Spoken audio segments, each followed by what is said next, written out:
அனைவருக்கும் வணக்கம். என்னை வழிநடத்தும் குருமார்களின் ஆசையுடன் பிரபஞ்ச சக்தியாயிருக்கும் ஞான வேங்கியம்மன் சமேத ஆதி பரமேஸ்வரர் அருளோடு இன்று நாம் அறிந்து கொள்வது சனீஸ்வர பகவானும் சனி பயிற்சியும்.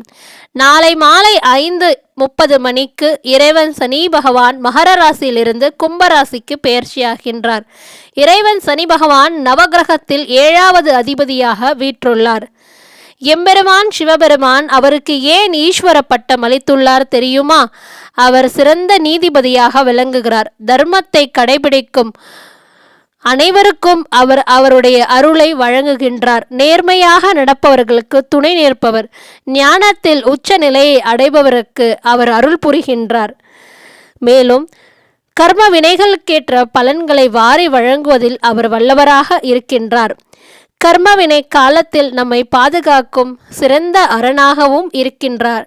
இக்காரணத்தினாலே அவருக்கு ஈஸ்வர பட்டம் அளித்துள்ளார் எம்பெருமான் சிவபெருமான். மேலும் சனீஸ்வர பகவானை இருள் கிரகம் என்று அழைப்பார்கள். அதன் பொருள் யாதென்று தெரியுமா? அவர் இருளில் இருந்து கொண்டு தன்னை வழிபடும் பக்தர்களின் வாழ்வில் எல்லா ஒளியையும் அருள்பவராக இருக்கின்றார். மேலும் அவரை மந்த புத்திக்குரியவர் என்பார்கள். அதன் தாத்பரியம் யாதென்று தெரியுமா?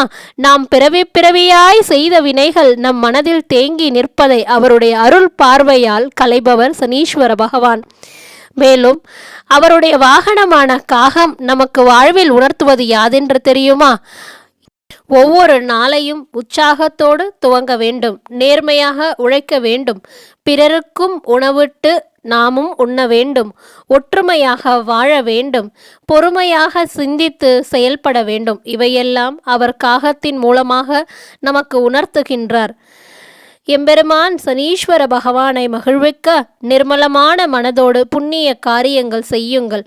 ஜீவ காருண்யத்தை கடைபிடிங்கள். எந்நாளும் அவருடைய அருள் பார்வை நம் மீது இருந்து கொண்டே இருக்கும். வாழ்வில் எல்லா வளமும் நலமும் நாம் அனைவரும் பெறுவோமா.